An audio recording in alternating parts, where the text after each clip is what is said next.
जरूरी है। नमस्कार दर्शकों, यह है एमएनएस न्यूज नेटवर्क और आप देख रहे हैं एमएनएस न्यूज टीम। मैं हूं आपके साथ शुभांगी। तो आइए देखते हैं आज की कुछ खास खबरें। मौज मस्ती करने विदेश गई थी ममता बनर्जी, अधीर रंजन का आरोप।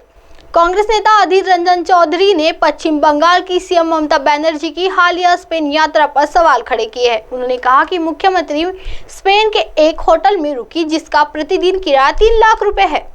निवेश आमंत्रित करने के बहाने वह दौरे पर गई और मौज मस्ती करने के बाद वापस लौट आई है। अधीर रंजन चौधरी ने कहा कि बंगाल में ना निवेश आ रहा है ना ही रोजगार मिल रहा है। मुख्यमंत्री बस अपने लोगों के साथ स्पेन मौज मस्ती करने गई थी। उन्होंने बंगाल राज्य का खजाना खाली कर दिया है। आपको बता दें कि कांग्रेस और टीएमसी दोनों ही पार्टियां विपक्षी गठबंधन इंडिया का हिस्सा है। विधानसभा में जहां दोनों पार्टियां एक दूसरे के खिलाफ है, वहीं लोकसभा चुनाव में दोनों पार्टियां एक दूसरे का हाथ थाम कर आगे बढ़ रहे हैं। आइए बढ़ते हैं अगली खबर की ओर।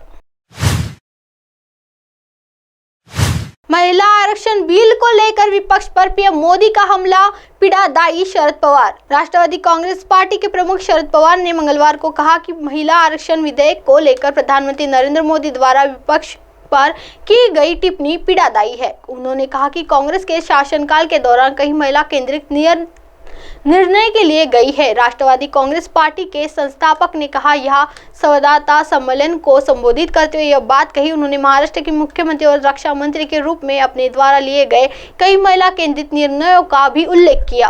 क्या बोले एनसीपी अध्यक्ष शरद पवार। भारत कनाडा के बीच तनाव के मुद्दे पर पवार ने कहा कि एक भारतीय नागरिक के रूप में वह भारत सरकार की नीति का पूरा समर्थन करेंगे। महिलाओं के लिए लोकसभा और राज्यसभा विधानसभाओं में 3/4 सीटें आरक्षित करने के लिए महिला आरक्षण विधेयक नारी शक्ति वंदन अधिनियम को पिछले सप्ताह संसद के दोनों सदनों में मंजूरी मिल गई है। मध्य प्रदेश में चुनाव प्रचार अभियान की शुरुआत करते हुए मोदी ने सोमवार को कहा कि कांग्रेस और उसके नए घमंडिया गठबंधन के सहयोगियों ने संसद में महिला आरक्षण विधेयक का अनिश्चितता से समर्थन किया है। साथ ही मोदी ने लोगों को चेतावनी दी है कि अगर मौका दिया गया तो वे ऐतिहासिक कानून से पीछे हट जाएंगे। पीएम मोदी की टिप्पणी पर यह प्रतिक्रिया। शरद पवार ने कहा, प्रधानमंत्री की टिप्पणी दुखदायी है।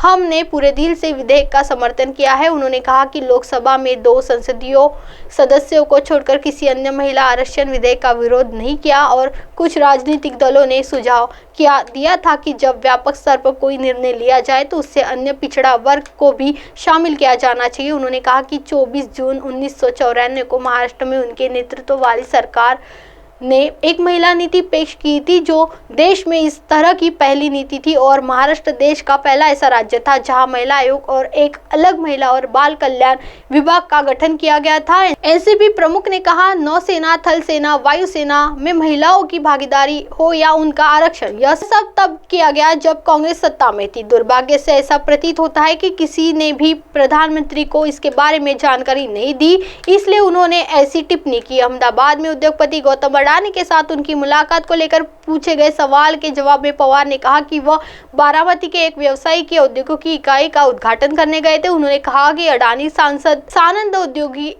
एस्टेट में आयोजित समारोह के मुख्य अतिथि थे। अब आप हमारे चैनल को आपके मोबाइल पर भी देख सकते हैं। मोबाइल ऐप पर देखने के लिए play store MNS news T app download करें। इंस्टा, ट्विटर, हाईकुक, फेसबुक और कई सोशल मीडिया प्लेटफॉर्म पर हमारा चैनल उपलब्ध है। आप इसे यूट्यूब पर भी देख सकते हैं। आप हमारे चैनल को लाइव भी देख सकते हैं www.mnsnewst.com पर। फिलहाल वक्त हो चला है दर्शकों ब्रेक का। ब्रेक से लौटने के बाद देखिएगा देश और दुनिया की तमाम बड़ी खबरें। बनी रही है एमएनएस न्यूज टी पर। नमस्कार।